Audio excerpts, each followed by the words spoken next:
Well, Mr. Turtle, we were all really saddened to hear about your injury and you breaking your leg the other day. But, we're going to take this as a learning opportunity. So we're going to look at the Canadian Nurses Association principles of interprofessional collaboration, and we're going to see maybe how did your leg get broken in the first place.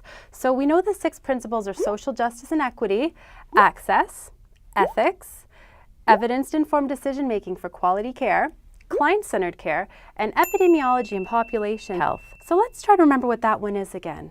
Oh, right, it's trends in the health of a population. So if we were, looking at you and all the other turtles around Mr.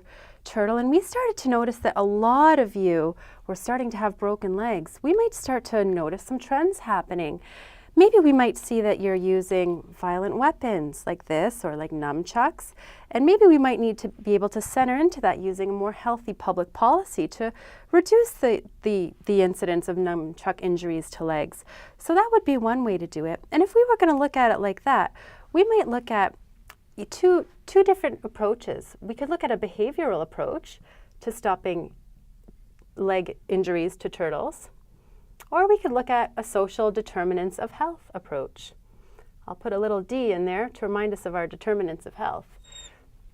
So for example, we might say, you know what, maybe you just need to stop carrying those weapons. So no more weapons. And that would be a behavioral approach if we were to say that to you individually. Don't carry your weapon around, it's on you.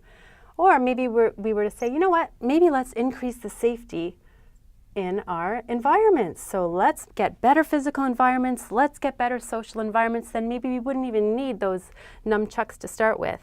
So this is one way that we can look at trends that are happening, because we know, for example, if we look at men as a group, we know that they are going to have, they're going to be dying more prematurely from heart disease than women will be. We also know that men are going to die prematurely of suicide as well, more often than women.